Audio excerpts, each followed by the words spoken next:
Champions ট্রফির জন্য ভারতীয় দল ঘোষণা করে দিল বিসিসিআই।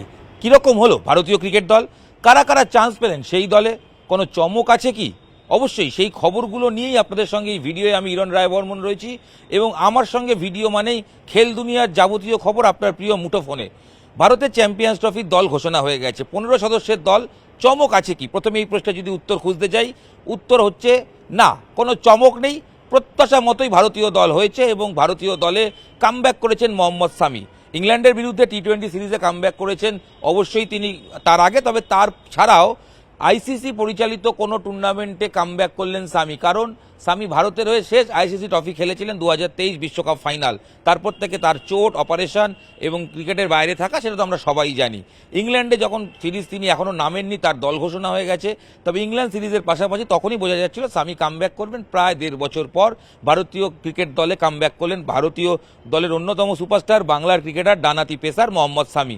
মোহাম্মদ সামির কামব্যাক নিয়ে খুব একটা দুশ্চিন্তা কারোর মনেই ছিল না, কারণ ইংল্যান্ড সিরিজে তাকে যখন দলে রাখা হয়েছিল তখনই বার্তাটা স্পষ্ট ছিল, সামি ফিট মানে অলওয়েজ ইন্ডিয়া টিমে থাকছেন, সেরকমই দলে রয়েছেন। চমক একটা আছে ঠিকই, সেটা কোনো ক্রিকেটারকে রিক্রুট করা নয়, স্ব অধিনায়ক নির্বাচন, অর্থাৎ ভাইস ক্যাপ্টেন। কে হলেন ভাইস ক্যাপ্টেন? ভাইস ক্যাপ্টেন হয়েছেন শুভমান গিল। কি বার্তা? এখান থেকেই কোথাও গিয়ে বার্তা স্পষ্ট, ভবিষ্যতের ভারতীয় ক্রিকেট দলের একদিনের ক্যাপ্টেন হতে পারেন শুভমান গিল। কারণ রোহিত শর্মা ক্যাপ্টেন, কিন্তু চ্যাম্পিয়ন্স ট্রফিতে আসেনি। তবে যে খবর ইতিমধ্যেই আমরা করেছি, আপনারা জানেন যে রোহিত শর্মা হতে পারে চ্যাম্পিয়ন্স ট্রফির পর তিনি ক্রিকেট ব্যাগটা তুলে রাখলেন বা ক্যাপ্টেন্সিটা ছেড়ে দিলেন, যার সম্ভাবনা প্রবল বলেই শোনা যাচ্ছে সচ্চেম্পিয়ন্স ট্রফির পর রোহিত শর্মা নিজেও হয়তো ক্যাপ্টেন্সি কন্টিনিউ না করতে পারেন।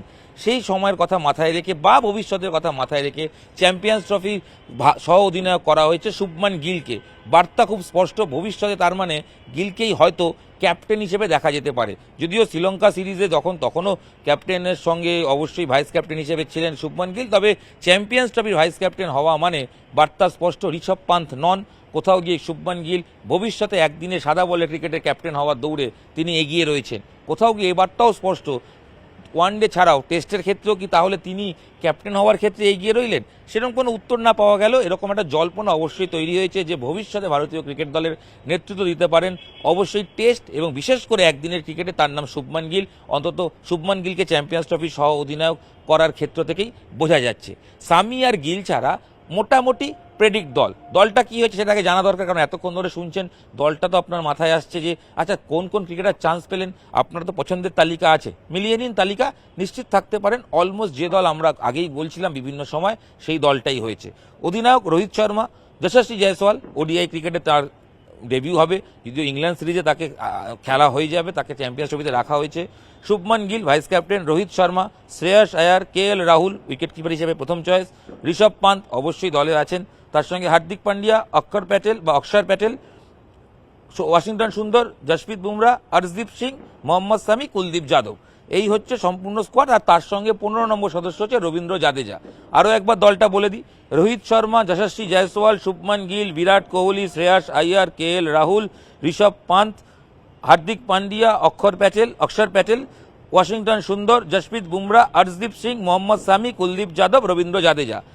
হরদীপ সিং তিনি কামব্যাক করেছেন, কারণ ভারতীয় দলে তাকে নিয়ে আসা হয়েছে, এবং তার সঙ্গে সিরাজকে রাখা হয়নি। কেন রাখা হয়নি আসবো, তবে তার আগে বুমরার কথা বলতে হবে। অস্ট্রেলিয়ার সিডনিতে শেষ টেস্ট ম্যাচে তিনি পিঠে চোট পেয়েছিলেন, মনে করা হচ্ছিল তিনি যেতে পারবেন কি পারবেন না, অনিশ্চয়তা তৈরি হয়েছে, নানা রকম খবর হচ্ছিল বুমরার এতটাই চোট তিনি অনিশ্চিত। তবে যেটা খবর পাওয়া যাচ্ছে চ্যাম্পিয়ন্স ট্রফির 15 সদস্যের দলে তাকে রাখা হয়েছে, এবং যেটা খবর বিসিসিআই সূত্রে খবর, অবশ্যই NCA ন্যাশনাল ক্রিকেট একাডেমি থেকে কোনো রকম একটা বার্তা সিলেক্টররা পেয়েছেন যে এই সময়ের মধ্যে, অর্থাৎ এখনও চ্যাম্পিয়ন্স ট্রফি বাকি আছে, কারণ চ্যাম্পিয়ন্স ট্রফি ভারতের প্রথম ম্যাচ ফেব্রুয়ারি মাসের 20 তারিখ, প্রতিপক্ষ বাংলাদেশ, তারপর 23 তারিখ পাকিস্তান, এবং শেষ ম্যাচ অবশ্যই নিউজিল্যান্ড।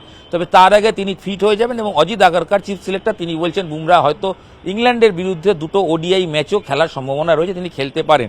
তাই ফিটনেসের ইস্যুতে বুমরার খবরে কোথাও গিয়ে নির্বাচকরা একটা বার্তা পেয়েছেন যে হ্যাঁ বুমরা ফিট হতে পারেন, তার মধ্যে পর্যাপ্ত সময় আছে, তার মধ্যে তাকে ফিট করে তোলা সম্ভব, এরকম রিটেন একটা নিশ্চয়ই বার্তা NCA থেকে পেয়েছেন। সেই কারণেই বুমরাকে রাখা হয়েছে চ্যাম্পিয়ন্স ট্রফিতে, কিন্তু কোনো রকম স্ট্যান্ড বাই রাখা হয়নি।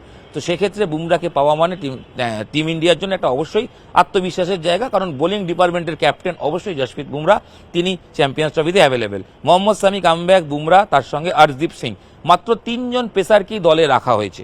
কেন?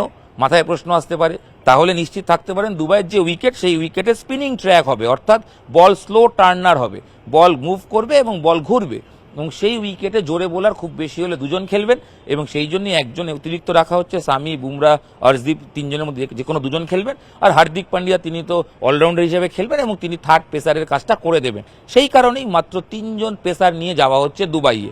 অন্যদিকে অতিরিক্ত স্পিনার নেওয়া হয়েছে, কুলদীপ যাদব, অক্ষর প্যাটেল, ওয়াশিংটন সুন্দর এবং তার সঙ্গে রবীন্দ্র জাদেজা, 4 জন স্পিনার নেওয়া হয়েছে। এবং ম্যাচে দুবাইয়ের মাঠে সম্ভবত এবং কার্যত ঠিকই যে 3 জন স্পিনার খেলবেন এবং এখানে কুলদীপ যাদব তিনি অবশ্যই খেলবেন বলে খবর, এবং তাছাড়াও রবীন্দ্র জাদেজা, অক্ষর প্যাটেল এবং ওয়াশিংটন সুন্দরের মধ্যে যে কোনো একজন খেলবেন। তো সেক্ষেত্রে কুলদীপ যাদব নিজেও ফিট হয়ে গেছেন, তার অপারেশন হয়েছিল, তিনি ফিটনেস টেস্ট পাস করেছেন, তাকে কামব্যাক করানো হয়েছে কুলদীপ, এবং বাকি 3 স্পিনারের মধ্যে যে কোনো 3 স্পিনার খেলবেন, সেই কারণেই একজন অতিরিক্ত স্পিনার রাখা হয়েছে। উইকেট কিপারের জায়গায় খুব সহজ, সেখানে ঋষভ পান্ত যেমন রয়েছেন, KL রাহুল রয়েছেন, 1-2জনও খেলতে পারেন, প্রয়োজনে একজন ব্যাটসম্যান হিসেবে খেলবেন, অন্যজন উইকেট কিপার ব্যাটার হিসেবে খেলবেন। ওপেনিং জুটিতে কে হবেন? শুভমান গিল, যশস্বী জয়সওয়াল, তার সঙ্গে রোহিত শর্মা, মানে রোহিতের সঙ্গে কে ওপেন করবেন, যশস্বী না গিল, বোঝা মুশকিল। তবে দলের ভাইস ক্যাপ্টেন গিলকে করা হওয়া মানেই বার্তা তিনি কিন্তু প্রথম একাদশের প্লেয়ার। শুভমান গিল তিনি প্রথম একাদশে থাকতে চলেছেন রোহিত শর্মার সঙ্গে, সেক্ষেত্রে যশস্বী জয়সওয়াল হতেই পারে তিনি ওপেন করলেন। 3 নম্বরে আসলো শুভমান গিল, 4-এ বিরাট কোহলি, অথবা দেখা গেল যশস্বীকে প্রথম দিকে বসিয়ে রেখে গিল ওপেন করলেন রোহিতের সঙ্গে, 3-এ বিরাট আসলেন, 4-এ শ্রেয়াস আসলেন, এবং তারপরে অবশ্যই ব্যাটিং অর্ডারটা যদি দেখি সেক্ষেত্রে KL রাহুল, ঋষভ পান্ত, হার্দিক পান্ডিয়ারা আসবেন, তারপর 3 স্পিনার এবং 2 জোরে বোলার, এইভাবেই ব্যাটিং অর্ডার হবে। সব মিলিয়ে চ্যাম্পিয়ন্স ট্রফির দলটা দেখলে নিশ্চয়ই বুঝতে পারছেন দলটা ধারে বারে শক্তিশালী। এবং জোরে বোলারের ক্ষেত্রে কেন মোহাম্মদ সিরাজ চান্স পায়নি, যে তার ব্যাখ্যা পাওয়া গেছে, এবং যেটা মনে করা হচ্ছে পুরনো এবং নতুন বলে যে ফাস্ট বোলার ভালো পারফর্ম করেন সেখানে সিরাজের থেকে হর্ষদীপ অনেক বেটার, কারণ হর্ষদীপ পুরনো বলে তিনি বলটা সুইং করাতে পারেন, বলটা মুভ করাতে পারেন এবং বল ঘোরাতে পারেন। তো সেক্ষেত্রে তাকেই রাখা হয়েছে, সিরাজকে রাখা হয়নি। সেই কারণে খুব স্পষ্ট টিম দেখলে বোঝা যাচ্ছে সিনিয়রিটি প্রায়োরিটি দেওয়া হয়েছে, কোনো চমকের পথে হাঁটা হয়নি, যারা পারফর্ম করেছেন তাদেরকেই রাখা হয়েছে।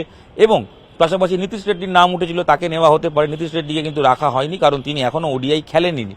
যশস্বী জয়সওয়ালকে রাখা হয়েছে, অস্ট্রেলিয়া সবচেয়ে ভালো পারফর্ম করেছেন এবং অ্যাজ এ ওপেনার যশস্বী জয়সওয়াল সব ফরম্যাটে তিনি কিন্তু সফল, যদিও দেশের হয়ে এখনও তিনি ওডিআই নামেননি, ইংল্যান্ডের বিরুদ্ধে নামবেন। পাশাপাশি ইংল্যান্ড সিরিজের জন্য ওডিআই সিরিজের দল ঘোষণা হয়েছে এবং এই দলের থেকে একজন স্ট্যান্ড বাই থাকছেন হর্ষিত রানা।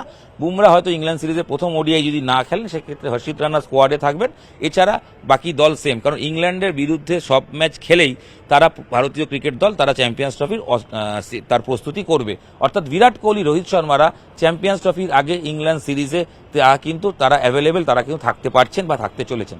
তো সব মিলিয়ে চ্যাম্পিয়ন্স ট্রফির দল কেমন হলো, দলে কি চমক আছে, দল কেন কীভাবে দল বাঁচা হলো, কাদের কথা মাথায় রাখা হলো, কি কন্ডিশনের কথা মাথায় রেখে করা হলো, কে ব্যাকআপ হতে পারে, ফার্স্ট 11 কে হতে পারে, যাবতীয় যা প্রশ্ন আপনাদের মাথায় যেগুলো ঘুরপাক খাচ্ছিল এই ভিডিওর শুরুতে, আশা করি পুরো ভিডিওটা দেখার পর আপনারা ক্লিয়ার হয়ে গেছেন যে এই দলটা কি হয়েছে এবং কে কোন পজিশনে খেলবেন, সম্ভাব্য 11 তারাও বুঝতে পারছেন। আশা করি এটা বোঝার পর আপনারা নিশ্চয়ই, আমাকে আর বলতে হবে না, ভিডিওটা শেয়ার করে দেবেন, কারণ আপনাদের বিভিন্ন হোয়াটসঅ্যাপ গ্রুপ যেখানে আপনারা গল্প করেন, আড্ডা দেন ক্রিকেট নিয়ে, সেখানে তো কথা বলতে হবে যে কী কারণে এই দল হয়েছে। যুক্তি তাই, সিনিয়রিটিদের প্রত্যেককে দেওয়া হয়েছে এবং প্লেইং কন্ডিশন, দুবাইয়ের উইকেট মাথায় রেখে স্কোয়াড তৈরি করা হয়েছে এবং সম্ভাব্য যাদের পাওয়ার চান্স ছিল তাদেরকেই নিয়েছেন নির্বাচক কমিটির প্রধান অজিত আগারকার সহ নির্বাচক কমিটি এবং কোচ গৌতম গম্ভীর এবং অবশ্যই তার সঙ্গে অধিনায়ক রোহিত শর্মা। চ্যাম্পিয়ন্স ট্রফির পর কী হবে সময় বলবে, তবে পাকিস্তানের মাটিতে চ্যাম্পিয়ন্স ট্রফি খেলতে ভারত যাবে না, এ খবরও আপনারা জানেন। দুবাইয়ে খেলা, ভারতের সব কটা ম্যাচ দুবাইয়ে, ভারত কোয়ালিফাই করলে সেমিফাইনালও দুবাইয়ে, ফাইনালে উঠলে ফাইনালও দুবাইয়ে। তো সেক্ষেত্রে ভারত দুবাইয়ের মাটিতে কীরকম কন্ডিশন হবে এটা তো অবশ্যই তারা বুঝতে পেরেছেন, সেই জন্যই স্পিনারদের নেওয়া, অতিরিক্ত স্পিনার নেওয়া, এবং এর ছাড়া অন্য কোনো বিকল্প হওয়ার কথা নয়, যেটা দেখে বোঝা যাচ্ছে। বিশেষজ্ঞরাও বলছেন এই টিমটাই একমাত্র ঠিক টিম। টিমটা কি আরও একবার বলবো? হ্যাঁ, যারা একটু পরে ভিডিওটা দেখছেন তাদের জন্য বলে দিই, কারণ টিমটা বলেই ভিডিওটা শেষ করব। অবশ্যই 15 জন সদস্য কে কে হলেন: অধিনায়ক রোহিত শর্মা, সহ অধিনায়ক শুভমান গিল, তৃতীয় ওপেনার হিসেবে যশস্বী জয়সওয়াল, বিরাট কোহলি 4 নম্বর ক্রিকেটার, 5 নম্বর ক্রিকেটার হিসেবে KL রাহুল, 6 নম্বরে ঋষভ পান্ত, 7 নম্বরে হার্দিক পান্ডিয়া, 8 নম্বরে অবশ্যই স্পিনার কুলদীপ যাদব, 9 নম্বরে কুলদীপ যাদব ছাড়াও থাকছে হচ্ছে আপনার সঙ্গে ওয়াশিংটন সুন্দর, 10 নম্বরে থাকছে আরও 2 স্পিনার রবীন্দ্র জাদেজা, 11 নম্বরে থাকছে অবশ্যই আরও একজন ক্রিকেটার, তার নাম হচ্ছে ওয়াশিংটন সুন্দর। তো সব মিলিয়ে ভারতীয় স্কোয়াডটা মোটামুটি আমাদের কাছে আরও একবার ক্লিয়ার হলো। আমি বলেছিলাম যে ভিডিওটায় আমি 10 জনের নাম আরও একবার বলবো, তো এই 15 জনের নাম আরও একবার রিপিট করে দিই। রোহিত শর্মা নাম্বার 1, যশস্বী জয়সওয়াল নাম্বার 2, শুভমান গিল 3 নম্বর ক্রিকেটার, বিরাট কোহলি, শ্রেয়াস আইয়ার 4 নম্বর, KL রাহুল, ঋষভ পান্ত, হার্দিক পান্ডিয়া, অক্ষর প্যাটেল, ওয়াশিংটন সুন্দর, জসপ্রীত বুমরা, হর্ষদীপ, মোহাম্মদ সামি, কুলদীপ যাদব, রবীন্দ্র জাদেজা। এই হচ্ছে স্কোয়াড। আশা করি স্কোয়াডটা ক্লিয়ার আপনাদের কাছে। তো আপাতত ভিডিও তাহলে এখানেই শেষ করি, কারণ পুরো স্কোয়াড জেনে গেছেন, কি সম্ভাব্য একাদশ হয়ে গেছে জেনে গেছেন।